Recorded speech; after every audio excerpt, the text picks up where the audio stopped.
When I was about 12 years old, my best friend Alfie, who I'd known for about 7 years at that time, came to me and said, "I overheard my mum tell someone that I have a medical condition that means that I will die in the next few years."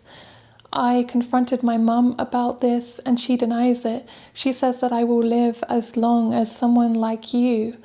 But tell me the truth, Catherine. I want to know the truth. Am I going to die in the next few years? And my response was, "You're not going to die in the next few years. Don't be ridiculous." And of course, he died just 3 years later. Me and everyone else around Alfie thought it was better to gaslight him, lie to him, and pretend that he wasn't going to die. And to me, this experience is indicative of what anthropologists like Ernest Becker, historians like Philip Aries, and philosophers like Søren Kierkegaard have called the denial of death.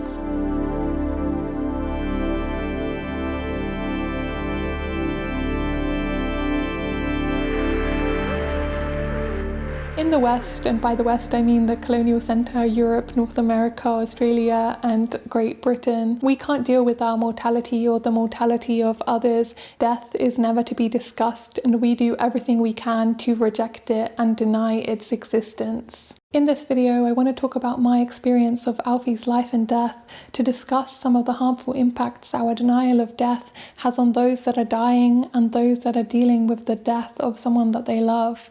And in my second video, I'll discuss the politics of death. And the final one will be about how we can overcome our denial of death by confronting our finitude.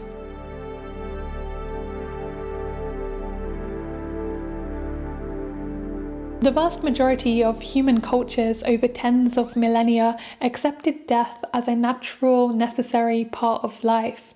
Dying people were integrated into the life of family and friends who would have them close until death arrived. Now though, the dying process is increasingly outsourced to hospitals, and death has become invisible to the general public. Alfie spent the last year of his life almost always hospitalised, despite the fact that he would have much preferred to die in the peace and comfort of his own home. Even though it was obvious that Alfie was on the brink of death, hospital staff kept telling him, "You're not going to die. If you fight hard enough, you will survive this." Instead of accepting death as a natural part of life and giving Alfie a peaceful transition into death, people encouraged him to rebel and battle against death, as if it were an enemy to be defeated, and as if to die were somehow shameful or a personal failing. During this period of hospitalization, Alfie frequently told me how lonely he was because he felt so abandoned by most of his friends. People would act like his dying body was contagious. To be around Alfie was to invite or invoke death, or to tempt fate. It seemed to me that the only time people would ever interact with Alfie would be to tell him how strong he was, what an inspiration he was for carrying on despite his declining body. People had to construct some sort of story about how his pain had a meaning and a purpose because they couldn't handle the discomfort of sitting and listening to someone else's suffering. When Alfie was so ill that he finally came to realize he was dying, he often expressed to me his sadness about all the dreams he had and all the things he wanted to do that he never got to do. He wanted to be in love, he wanted to learn French and travel the world and write fiction. And he thought he had all the time in the world to do these things. And so he spent most of his life studying in school subjects that he hated and getting bullied by classmates. If we, his family and friends, had been more honest with him about how brief his life would be, maybe he wouldn't have died with so many regrets and unfulfilled dreams. During this time, Alfie also often told me that because he hadn't achieved anything of lasting worth, he felt his life had been a complete and utter waste. And of course, there are many reasons why people are taught to feel this way, but I do think a contributing factor is that our death-denying culture teaches us that we cannot simply die. We have to find ways to live on, to have some sort of influence or achievement that outlives us, some sort of symbolic immortality. Otherwise, our existence has been worthless. In the last few months of his life, Alfie's pain had become utterly unbearable and he no longer wanted to live. But the West cannot accept death and so attempts to elongate people's lives for as long as possible, no matter how little the person wants to go on. Alfie was subjected to all these aggressive end-of-life interventions. Decisions were made without asking his opinion. When he tried to protest, he was sedated. It didn't matter what Alfie wanted. He was robbed of all dignity and control over his life. Alfie ended up dying in hospital all alone in an unfamiliar environment with hospital machines disturbing him after hours of being prodded and poked by strangers. Is the reason for this increasingly mechanical, depersonalized approach our own defensiveness? Is this approach our own way to cope with and repress the anxieties that a terminally or critically ill patient evokes in us? Is our concentration on equipment, on blood pressure, our desperate attempt to deny the impending end, which is so frightening and discomforting to us that we displace all our knowledge onto machines, since they are less close to us than the suffering face of another human being, which would remind us once more of our lack of omnipotence, our own limitations and fallibility, and, last but not least, perhaps our own mortality?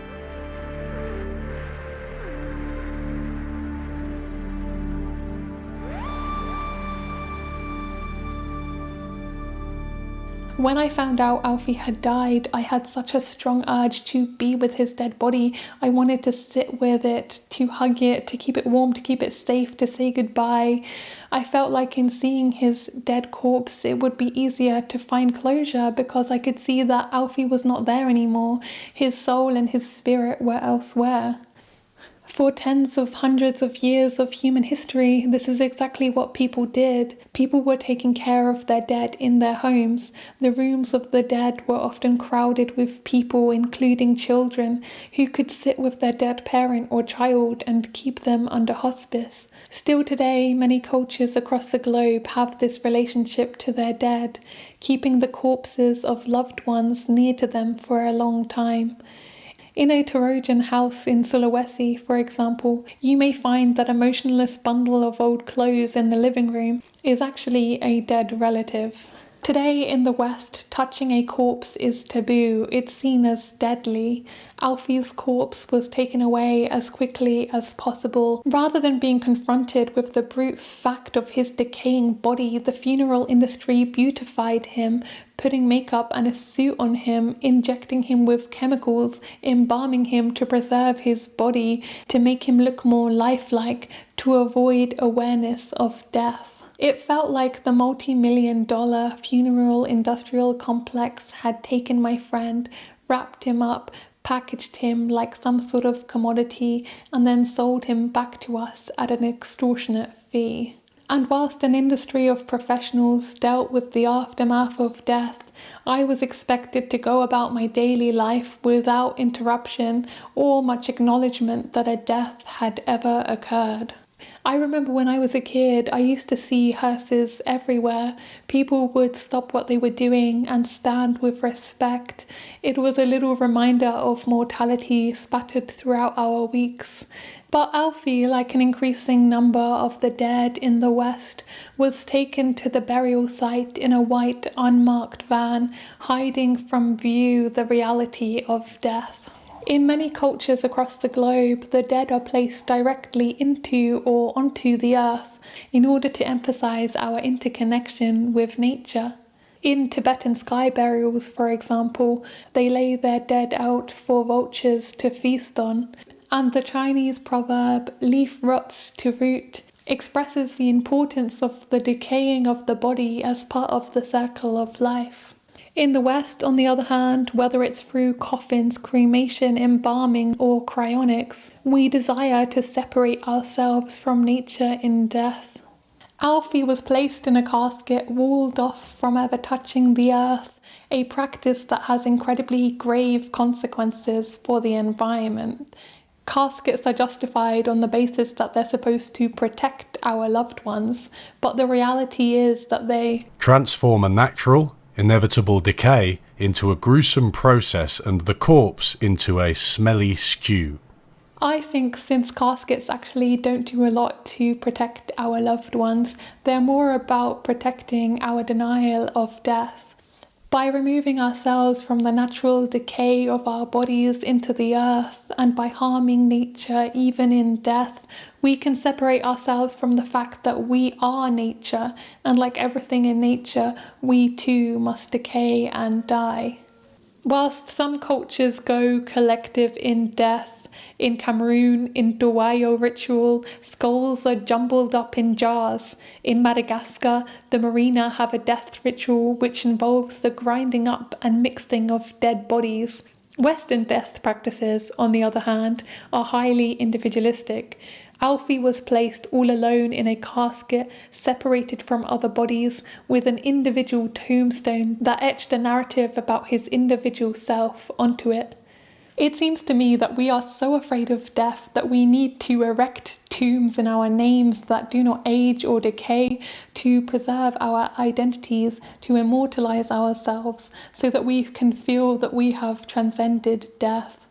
A simple gravestone becomes the closed door behind which stands eternity.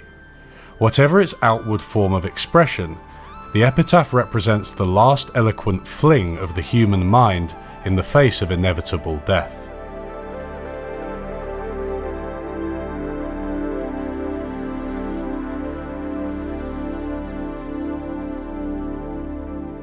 There used to be more communal solidarity in grief over someone's death. People would come together to grieve collectively and wear black to show people around them that they were grieving, so people would treat them with extra care. Other cultures still have this collective mentality. For the Maori in New Zealand, for example, death is an event for the whole community who grieve together for several days. But the phenomenologist and existential philosopher Francois Sastua argues that instead of providing psychological relief, modern Western funerals have become a tool for neutralizing death. Instead of raw emotions and rituals, funerals mostly involve pleasantries and superficialities. There is an expectation that grief is to be hidden, buried, privatized. Grievers must grieve alone. We give social admiration to the bereaved who hide their grief so fully that no one would guess anything had happened. After Alfie's death, I felt so incredibly lonely and isolated because most of my family and friends just ignored his death. They didn't acknowledge it, they didn't try to console me in any way. People acted as if nothing had happened and no one had died. I wanted to be able to talk about the complex feelings I had towards Alfie because I didn't just feel love for him. I also had so much anger and resentment and bitterness, so much that I blamed him for.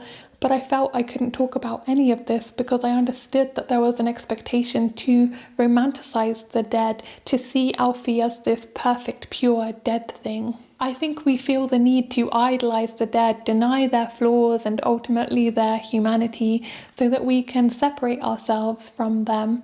It allows us to think, okay, death occurs, but it's something that happens to others, not to ourselves. And when the dead are idolized and romanticized, there's no sense of the ugliness and horror of death or the pain that the person went through during the dying process. And so it paints a picture of death that is reassuring. On the opposite end of the spectrum, those who weren't invested in romanticizing Alfie or ignoring his death altogether would instead construct all these victim-blaming narratives about why he died so young. If only he had a better attitude, if only he had taken better care of himself, if only he had prayed more to God. All of this was of course totally ridiculous, but it showcased to me how much our denial of death leads us to see death as an individual failing and to blame people for their deaths. We will play all these mental gymnastics to construct a reason for why the death happened, a reason why it couldn't possibly happen to us, because then we can convince ourselves that if we do something differently, then we can avoid death. And if we can convince ourselves that it's through their own failings that they invited death, then their deaths become comfortably reasonable. My little teenage self couldn't handle the way people mutilated who I knew my best friend to be, and I couldn't handle the complexities of grief all on my own. So I just became incredibly emotionally repressed and dead inside. Now, most of the 11 years that I knew Alfie are almost totally blanked out. Most of the memories I had of him are totally erased. It's almost as if the denial of death has led my subconscious mind to deny that Alfie ever even existed.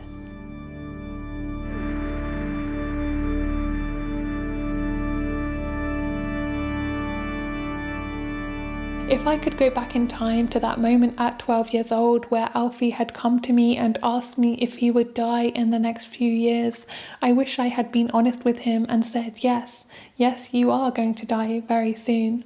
Then he could have made an informed decision about how to spend his short life. If people didn't distance themselves from and dehumanize the dying, maybe he would have had more love and support and friendships in his life. If he hadn't been taught to desire symbolic immortality, maybe he wouldn't have been so overcome with the utter meaninglessness and futility of his life. I wish he had had the opportunity to choose how, when, and where he would die. Maybe he would have chosen euthanasia instead of enduring the last year of agonizing pain. Maybe he would have chosen to die in the peace and comfort of his home rather than the lonely, impersonal hospital ward. He could have died surrounded by people who loved him, who would have held his hand and listened to his wants and needs and questions, rather than being objectified by strangers in the hospital. He could have died listening to us all say our final goodbyes, instead of dying to the sound of hospital machines. He could have eaten his favourite home-cooked minestrone soup, instead of being force-fed food and drugs through tubes. He could have had a much more peaceful transition from life to death. As for me, if I had confronted Alfie's death rather than ignoring it, I think I would be living with far fewer regrets of all the questions left unasked, the actions left undone, and the words left unspoken. I would have had the satisfaction of a good goodbye. I would have found healing and closure by spending time with his dead corpse after his death. I would have found there to be something beautiful and reassuring about knowing that he's decomposing into the earth rather than knowing that he's still claustrophobically stuck in a box. I would have loved if a community of people had mobilized around me in my grief instead of leaving me abandoned. Maybe I would have a whole memory bank of moments with Alfie to dip into to nostalgically remember the beautiful time we spent together instead of having almost totally erased his existence.